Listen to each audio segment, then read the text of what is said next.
नमस्कार, हरियाणा न्यूज देख रहे हैं आप और मैं हूं आपके साथ हितेंद्र। हमारे खास कार्यक्रम मुद्दा में आप सभी का स्वागत है। मुद्दा में आज बात किसानों की। एक तरफ जहां देश भर के 9 करोड़ से ज्यादा किसानों के खातों में पीएम किसान सम्मान निधि का पैसा पहुंचाया गया है, प्रधानमंत्री नरेंद्र मोदी ने किसानों को यह सौगात दी, तो वहीं हरियाणा में धान खरीद में गड़बड़ी को लेकर के सियासी पारा हाई है। इसी पर करेंगे चर्चा। उससे पहले एक रिपोर्ट आप देखिए।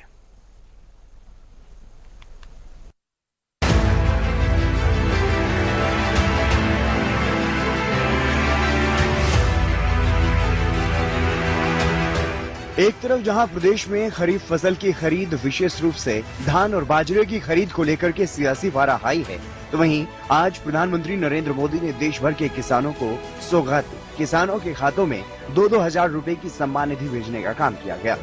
मुख्यमंत्री नायब सैनी ने प्रदेश सरकार की तरफ से किसानों के हित में लगातार काम करने का दावा किया और पीएम मोदी का धन्यवाद किया। पीएम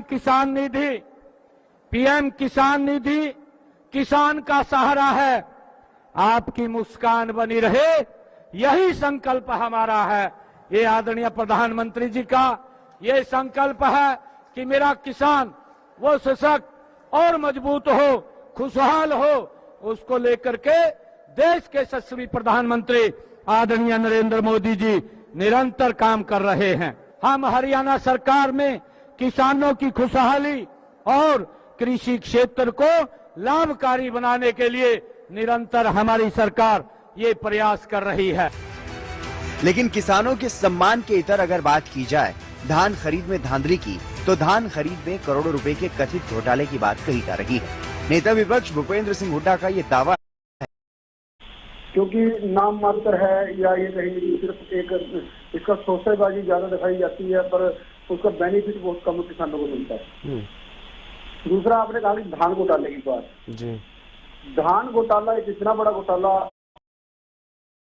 और एक सेलर हमें ऐसा मिला है जिसकी टोटल जो एरिया है वो 2.5 एकड़ है, और उसने धान लगा हुआ दिखा दिया 2.25 लाख क्विंटल, 2.25 लाख बैग जी। वो भौतिक तरीके से वो भी नहीं बनता। यानी बड़े स्तर पर आप कह रहे हैं कि गड़बड़ी हुई है और उसका नुकसान न सिर्फ किसान को बल्कि सरकार को भी हुआ है। ठीक है, भारतीय जनता पार्टी से रामराजी शर्मा जी भी हमारे साथ जुड़ गए हैं, मैं उनसे जवाब लूंगा, लेकिन उससे पहले विपक्ष के भी हमारे प्रवक्ता जो हैं वो जुड़े हुए हैं, उनसे भी राय ले लेते हैं किस तरह से वो इस पूरे मामले को देख रहे हैं। कांग्रेस की तरफ से भी लगातार सरकार पर आरोप लगाए जा रहे हैं। राय सिंह गुर्जर जी, जो पूरे प्रकरण को लेकर के एक पीएम किसान निधि जो आज जारी की गई, उस पर भी मैं आपकी प्रतिक्रिया चाहूंगा। और प्रदेश में सबको पता है कि इनके पास अपने तरीके के लोकतंत्र में वोट की लेने की और देने की, तो इनको किसी से कोई सम्मान देने की बात नहीं है। ये परहेज करते इन बातों से, इन्हें किसी प्रकार की कोई शर्म नहीं। दूसरी बात जो आपने कही है कि घोटाला हुआ है, इससे पहले बात हो रही है हमारे प्रदेश के मुख्यमंत्री जिस प्रकार आज बड़ी ऊंची आवाज में बात कर रहे थे, इन्होंने चुनाव से पहले कहा था, रिकॉर्ड आपके टीवी चैनल के पास भी रिकॉर्ड होगा, कि मेरे प्रदेश के अंदर 3100 रुपए से कम धान हरियाणा की हर मंडियों में बिकेगी। शर्म आती है मुझे इस बात को। आपके चैनल के माध्यम से दर्शक सुन रहे हैं कि किसी भी प्रदेश के जिले के अंदर अगर कोई 3100 रुपए किसान की धान की बता देंगे, 2300, 2400, 2500 रुपए। खुद हम किसान के बेटे हैं, हमारे साथी जो सुन रहे हैं हमारी बात को, उन्हें पता है कि किस प्रकार किसान को ढूंढा गया है। मुख्यमंत्री अपनी बात से भाग खड़े हुए हैं। अब आती है बात कि किस प्रकार धान का घोटाला, 2 घोटाले यहाँ पर सामने हैं। घोटाला धान खरीद में जो गड़बड़ियां सामने आई और इसके अलावा पीएम किसान सम्मान निधि को लेकर के भी।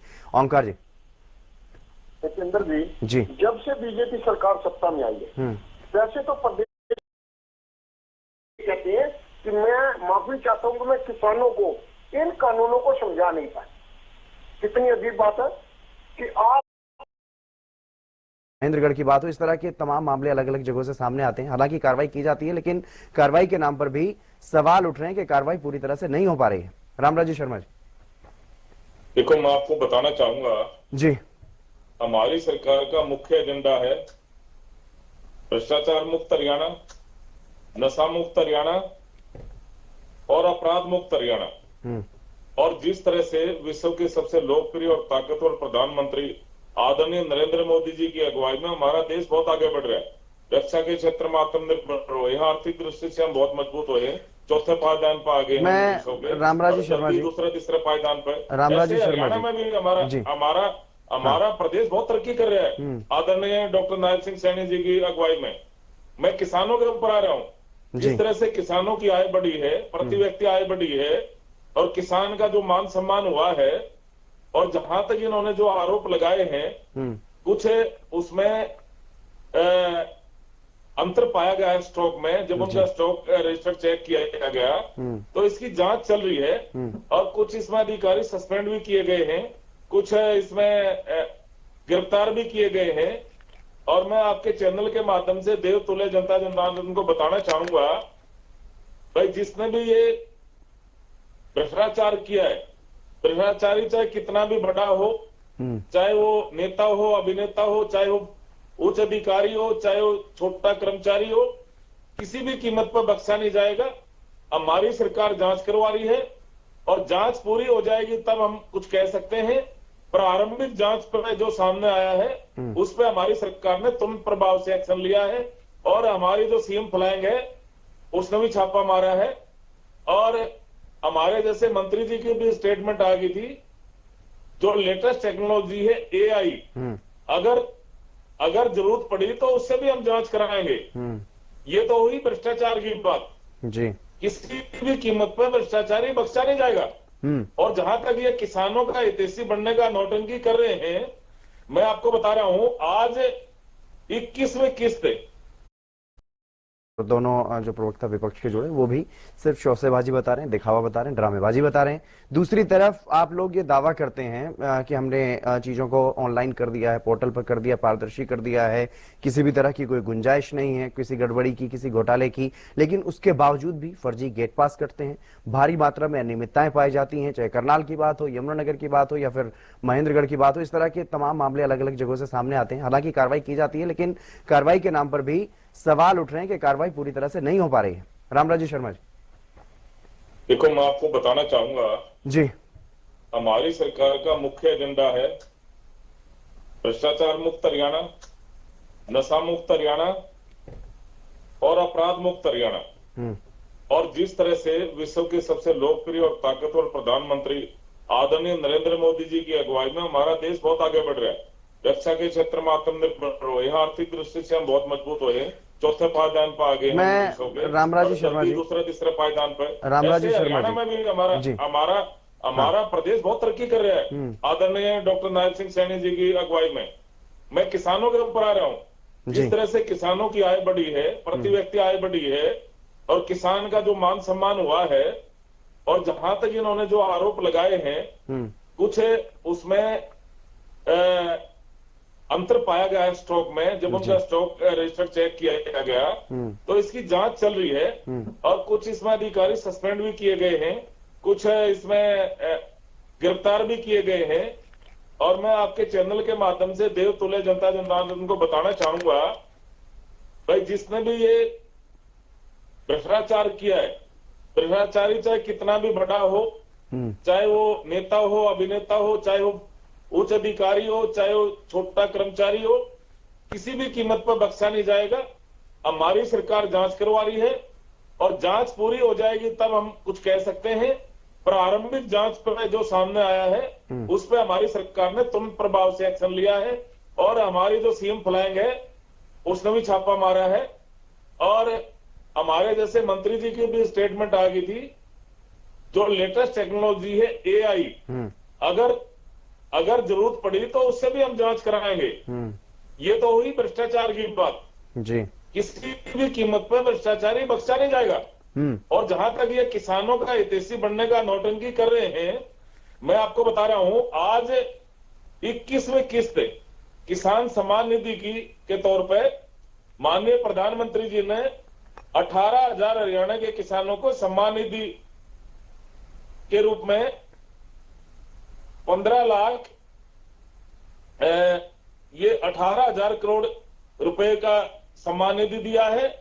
और ये हमारे हरियाणा के 15,82,000 किसानों को लाभ होगा।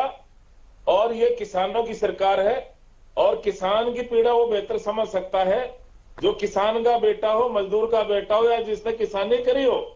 हमारे माननीय मुख्यमंत्री जी किसान के बेटे भी हैं, उन्होंने खुद भी किसानी करी है, उन्होंने धान लगाया भी है, धान काटा भी है, और जिस तरह से पराली जलाने का लगभग 77% आंकड़े कम हुए हैं और 77% के करीब ये पराली कम जली अब की बार अन्य उसके वर्षों की बजाय, और 1200 रुपए हमें प्रोत्साहन राशि के रूप में जो किसान पराली नहीं जलाता, और 1200 रुपए प्रति एकड़ के हिसाब से हम किसान को देते हैं, और ये 2000 कह रहे हैं, तो ये 6000 रुपए वार्षिक है ये जी। माननीय प्रधानमंत्री जी जो किसान सम्मान निधि के रूप में किसानों को देते हैं। आप हरियाणा में किसी गांव में जाइए, आप किसानों से बात करिए, वो किसान ये कहेंगे भाई मौज हो रही है, मौज हो रही है। भाई हमारा मुख्यमंत्री डॉक्टर नायब सिंह सैनी भाई 24 फसलें तो हमारी एमएसपी पे खरीद ले है। नहीं, ये भी तो सवाल है ना रामराजी शर्मा जी, आप तो कह रहे हैं कि किसान कह रहे हैं मौज हो रही है, मोदी जी पहुंचा दे है। रामराजी शर्मा जी, आप तो कह रहे हैं कि किसान कह रहे हैं कि मौज हो रही है, लेकिन किसान कह रहे हैं कि मेरा तो धान भी प्रॉपर एमएसपी पर खरीदा नहीं गया। ऐसा है, हमारा सारा धान एमएसपी पर खरीदा गया है, और ये जो आरोप लगा रहे हैं ये जनता द्वारा नकारे गए लोग हैं, जनता ने इनको नकार दिया। ठीक है, आप कांग्रेस को कह लीजिए, इनेलो को कह लीजिए, जो ठीक है जनता द्वारा नकारे गए, लेकिन राकेश बैंस जी हमारे साथ जुड़े हुए हैं, किसान नेता है, वो भी ये बातें कह रहे हैं कि जो 2000 रुपए हर 4 महीने में सरकार दे रही है उससे भी कोई ज्यादा फायदा किसानों को नहीं पहुंच पा रहा है, क्योंकि बहुत कम राशि है। उसके अलावा फसल खरीद को भी वो कह रहे हैं बार बार कि इसमें जो गड़बड़ियां हो रही हैं उससे किसान को और सरकार को भी नुकसान हुआ है। वो ये नहीं कह रहे कि सिर्फ किसान को, सरकार को भी नुकसान हुआ है, और इसीलिए तो कार्रवाई कर रही है सरकार। जी, मैं आपको कह रहा हूं, भ्रष्टाचारी जिसने भी भ्रष्टाचार किया है, चाहे वो कितना भी बड़ा हो, उच्च अधिकारी हो, छोटा कर्मचारी हो, चाहे चपड़ासी से लेकर आईएएस हो, और चाहे नेता हो, अभिनेता हो, किसी भी कीमत पर बख्शा नहीं जाएगा। हमारी सरकार का मेन एजेंडा है भ्रष्टाचार मुक्त हरियाणा, ठीक है, और ठीक है, अपराध मुक्त हरियाणा, नशा मुक्त हरियाणा। ठीक है राकेश जी, राकेश मेरे किसान नेता से पूछना चाहूंगा कि भाई पहले वाली सरकारें थी, उन्होंने क्या कर दिया किसानों के लिए? ठीक है राकेश बैंस जी, राकेश बैंस जी, जिस तरह की जो बातें कही जा रही हैं सरकार की तरफ से कि किसानों को लगातार लाभ पहुंचाया जा रहा है, चाहे वो फसल अवशेष को लेकर के हो, एमएसपी पर फसल खरीद की बात हो, तमाम तरीकों से किसान के हित में सरकार कदम उठा रही है, ये दावा सरकार की तरफ से किया जा रहा है। मुख्यमंत्री भी ये बात आज कहते हुए नजर आए कि किसानों के लिए सरकार लगातार काम कर रही है। तो क्या आपको फर्क नजर आ रहा है पिछली जो सरकारों के समय पर सिस्टम रहे हैं और अब में क्या कुछ वर्तमान में अंतर आप देख पा रहे हैं राकेश जी, और कहां सुधार की आवश्यकता है?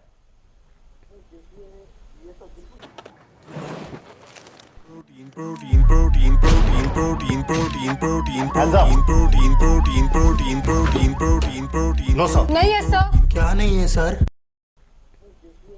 ये तो बिल्कुल सही है कि कोई भी सरकार हो जी, और हर सरकार ये कहेगी हम किसान के लिए काम कर रहे हैं जी, ये तो एक रटा रटाया हर चाहे कांग्रेस हो चाहे बीजेपी। मेरे भाई हम तो जी, रामराजी शर्मा जी, रामराजी शर्मा जी, रामराजी शर्मा जी, सर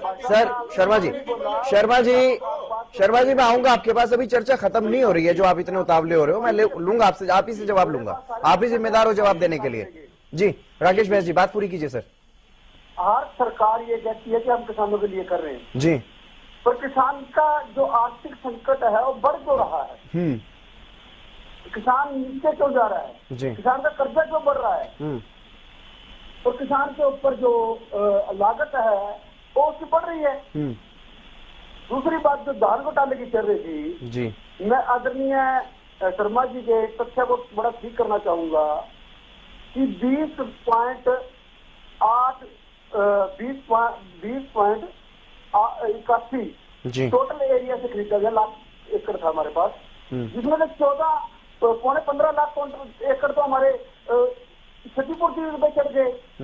तो घोटाला किस तरह होगा? दूसरी बात यह करें कि कार्रवाई चल रही है। अरे भाई कार्रवाई किसकी कौन करेगा? किसके लिए कर रहे हो आप कार्रवाई? कार्रवाई का तो जिन अधिकारियों ने भ्रष्टाचार किया उनको तो पीढ़ी में लगा रखे आप लोगों ने। आप चोर को कह दिया, अभी आप जिनसे माल बता दो। इस सरकार में जो मैंने ऑल ओवर देखा है कि ये जांच को इस तरीके से मोल्ड करते हैं कि घोटाला आए ना बाहर।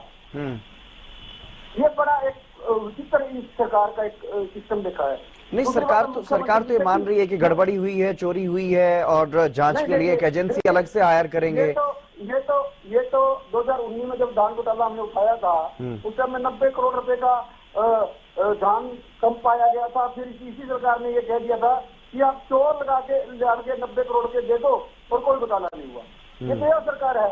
चलो छोड़िए इस बात को, पर मैं मुख्यमंत्री जी से हम 3 बार मिले हैं इस मैटर पे जी। और अधिकारी इतना गुमराह करते हैं मुख्यमंत्री जी को कि बड़े हैरान हुआ मैं एक दिन सुन के कि जब हमने उनको कहा कि देखिए किसानों की लुटाई हो रही है, किसान का मारा जा रहा है, जब उन्होंने अपने अधिकारी को फोन किया कि ये हमारे पास किसान रखे हैं, इनकी बात आप सुनिए, तो के पास एक बात थी, देखिए वो शिकायत किसान ने हमारे पास नहीं की। बड़ी हैरानी हुई कि हमने शिकायत नहीं की, तो इसका मतलब ये हुआ हमने हजारों शिकायतें आपके पास कर दी, उसके बाद आपने कौन सी जांच कर ली भाई।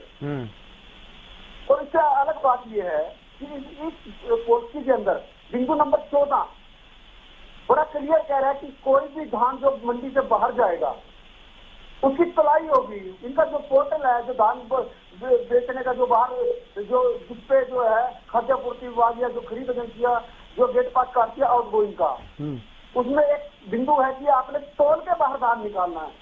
क्या किसी मंडी में धान तुला है? मेरे आदरणीय शर्मा जी बैठे हैं, वो बड़ा क्लियर कर दे, मंडी के अंदर गए भी होंगे, क्या किसी मंडी के अंदर कट तुल के बाहर आया है?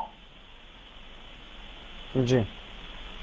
अरे भाई खुद देखिए ना, कौन सा अधिकारी आपका बीच में किसानों के बीच में गया, कौन सा मंत्री आज किसानों के बीच में गया। और बड़ा मेरे को हैरानी हुई जब हमने इस घोटाले को उठाया तो कृषि मंत्री जी का बयान था कि देखिए तो किसान ही नहीं है जो घोटाले की बात कर रहे हैं, इनको तो पता ही नहीं किसानों को। जब एफआईआर दर्ज हुई, जब उस घोटाले की जांच और शुरू हुई, एफआईआर शुरू हुई, तो वही कृषि मंत्री कह रहे थे हम किसी को बख्शेंगे नहीं। अरे भाई पहले अपने बयानों को तो दिखिए। आपने देखा था किसान ही नहीं है जिन्होंने घोटाला, क्या किसी देश के नागरिक को घोटाले की बात करने के अधिकार नहीं है?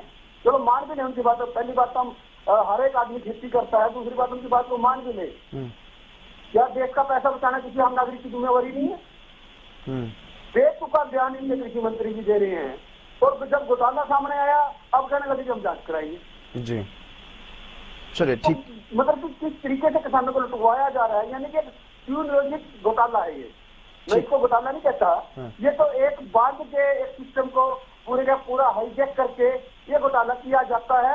और ये आज का नहीं किया जाता, जब से पोर्टल आया मेरी फसल मेरा ब्यौरा जो पोर्टल आया था इसलिए आया था कि ताकि बाहरी राज्यों के धान को मतलब फसल को रोक के अपने किसान को फायदा दिया जाए जी। और मैंने इसमें बड़ा बहुत ज्यादा काम किया, उमा शंकर जी थे उनके साथ मिलकर मैंने काम किया, बहुत कोशिश की हमने रोकने की। पर इस बार जो है यमुनानगर डिस्ट्रिक्ट की मैं बात करूंगा, जहाँ जितना पैदावार होना था धान उससे ज्यादा वेरिफिकेशन कर दी इन्होंने। किसी पटवारी को आपने सस्पेंड किया हो, किसी वेरिफिकेशन करने वाले अधिकारी को सस्पेंड किया हो, किसकी जिम्मेवारी बनती थी उसको सस्पेंड किया हो, तो घोटाला होता किस तरह है? यानी जो कार्रवाई अभी तक हो रही है, यानी जो कार्रवाई राकेश जी अभी तक हो रही है उससे भी आप संतुष्ट नहीं है? अभी तक 14 अधिकारी कर्मचारियों के खिलाफ कार्रवाई हो चुकी है, कई राइस मिलरों के खिलाफ, उनके मालिकों के खिलाफ एफआईआर हो चुकी है, उस कार्रवाई से आप संतुष्ट नहीं है? मेरा लास्ट पॉइंट रह गया जी, ये एफआईआर उन सेलरों पे हो रही है जिन्होंने पिछले साल चावल नहीं दिया, उनके ऊपर ही कार्रवाई हो रही है केवल। बाकी आप जांच कीजिए ना, मैं गारंटी देता हूँ कि 2.5 एकड़ में सेलर लगा हुआ है, 2.25 लाख जो है बैग लगा के दिखा दे, कोई लगा के दिखा दे, सरकार को चैलेंज है हमारा। ठीक है। राय सिंह गुर्जर जी, जो कार्रवाई हो रही है, जो अधिकारी कर्मचारी और जो राइस मिलरों के खिलाफ जो कार्रवाई हो रही है, उसको क्या आप ये मान रहे हैं कि वो कार्रवाई सही नहीं हो रही है अभी तक? नहीं तो सर, आपने और हमारे भाजपा के प्रवक्ता साथी ने जी कार्यवाही की बात करी है, बिल्कुल उससे कोई किसान नेता, प्रतिनिधि और विपक्ष के लोग और प्रदेश के लोग संतुष्ट नहीं है जी।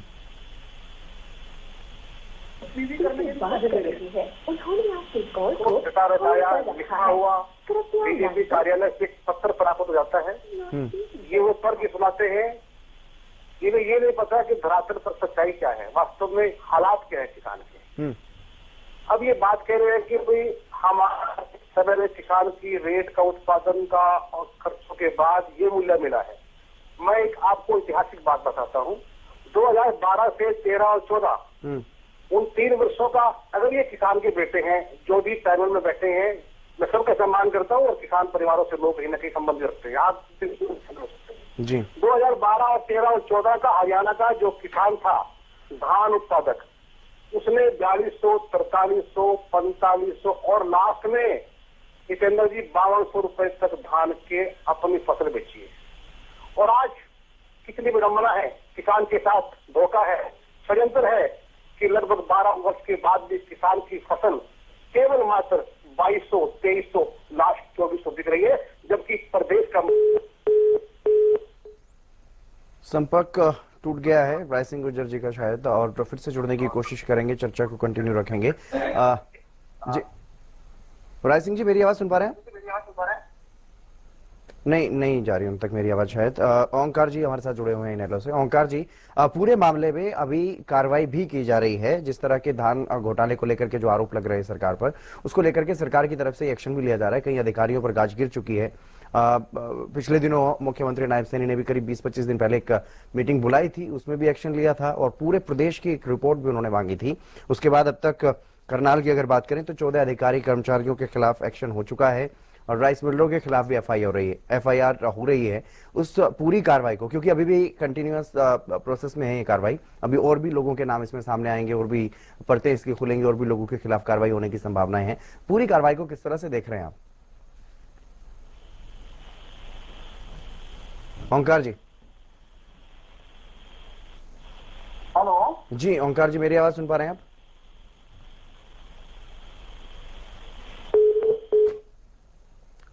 ओंकार जी तक भी मेरी आवाज नहीं पहुंच रही है। चलिए फिर से सभी मेहमानों से जुड़ने की कोशिश करेंगे, लेकिन रामराजी शर्मा जी हमारे साथ जुड़े हुए हैं लगातार भारतीय जनता पार्टी से।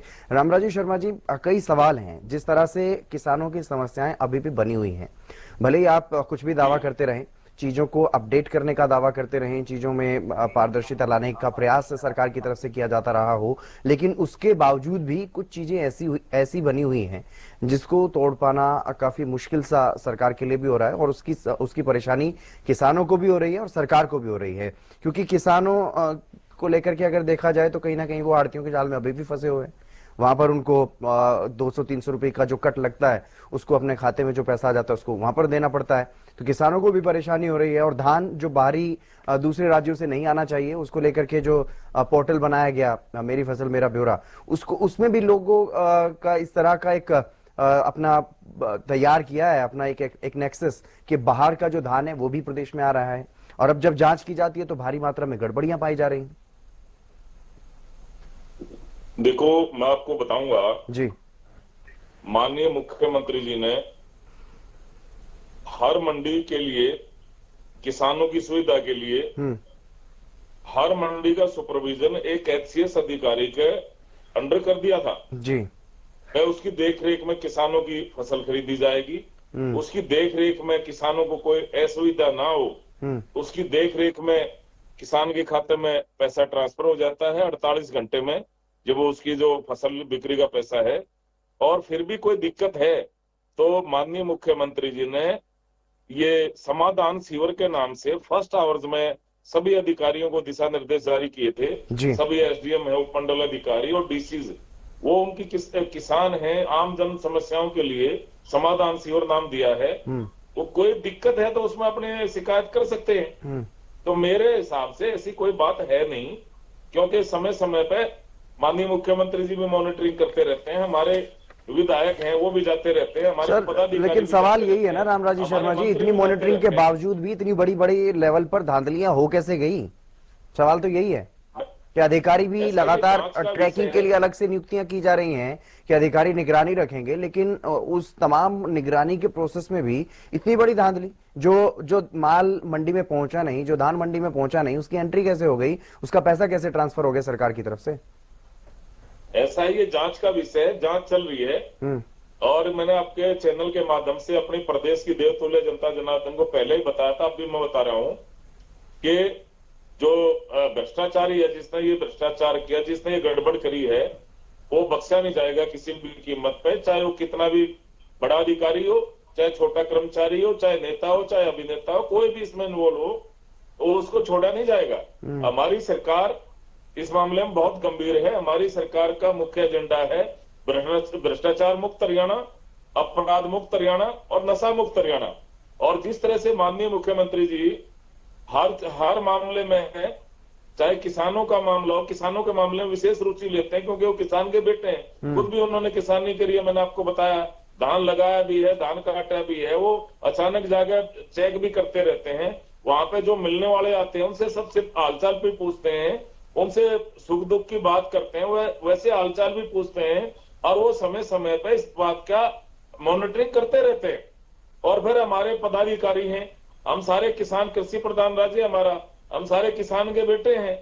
और जिस तरह से कांग्रेस ने किसानों के साथ किया, सेक्शन 4(6) का नोटिस थमाया, किसान को डराया धमकाया, सस्ते भाव में जमीन हड़प ली, महंगे भाव में बिल्डरों को बेच दी या वहां कॉलोनी काट दी, ये तो किसान विरोधी हैं। और मैं आपको किसी भी सरकार का पैमाना मैं आपको बताना चाह रहा हूं, वो देवतुल्य जनता जनार्दन होता है। देवतुल्य जनता जनार्दन से लगातार केंद्र में तीसरी बार हमारी सरकार बनी। देवतुल्य जनता जनार्दन से लगातार प्रदेश में, हमारे हरियाणा में हमारी सरकार बनी लगातार तीसरी बार। और माननीय मुख्यमंत्री जी दूसरी बार मुख्यमंत्री बने, माननीय प्रधानमंत्री जी ठीक है, तीसरी बार ठीक है। लगातार राय सिंह गुर्जर जी, प्रधानमंत्री बने। राय सिंह जी मेरी आवाज सुन पा रहे हैं सर आप? जनता हमारे साथ है। ठीक, ठीक है। राय सिंह जी मेरी आवाज सुन पा रहे हैं आप? जी जी जी जी जी, आप अपनी बात पूरी कर रहे थे सर। देखिए, मेरे मित्र जो भाजपा के प्रवक्ता है सम्मानित शर्मा जी, मैंने पहले भी कहा है चंद्र जी कि इनको दोनों वक्तव्यों में, अपने दोनों समय मिलते संबोधनों में इन्होंने वही जो लिखा हुआ पत्र इनको दिया गया है वही रिपीट किया है। ये बात कह रहे हैं कि हमारे मुख्यमंत्री जी मॉनिटरिंग करते हैं। मुख्यमंत्री जी और पूरा जो अमला जमला सरकार का जो चकाचौंध है वो इस बात की मॉनिटरिंग करता है कि हरियाणा को लूटना कैसे है, हरियाणा के किस विभाग से हमें कैसे पैसा निकालना है और खजाना कैसे लूटना है और उससे फिर कैसे वोट चोरी करनी है। इनका ये तरीका एजेंडा है। दूसरा, मैं एक बात और कहता हूं कि धान का जो घोटाला है वो कंधार से शुरू हुआ, माननीय मनोहर लाल खट्टर जी के इलाके से। पिछली सरकार में जब मुख्यमंत्री माननीय मनोहर लाल खट्टर जी, तो उस समय शर्मा जी आऊंगा मैं आपके पास, आपसे जवाब लूंगा आखिरी जी। तो उस समय यहाँ पर एक जमीन का घोटाला हुआ था। यहाँ के डिप्टी कमिश्नर, यहाँ के दूसरे प्रशासनिक अधिकारियों को जमीन के घोटाले की एक डायरी मिली थी जिसमें बड़े लोगों के नाम शामिल थे। बड़ा उछला था मामला, मीडिया में आप लोगों ने भी देखा होगा कि पकड़े जाएंगे चोर होगा। वही मात्र 5-7 लोग जो इनके दुर्गे होते हैं, जो पहले से सुनियोजित षड्यंत्र के पात्र होते हैं कि आप लोगों को पकड़ा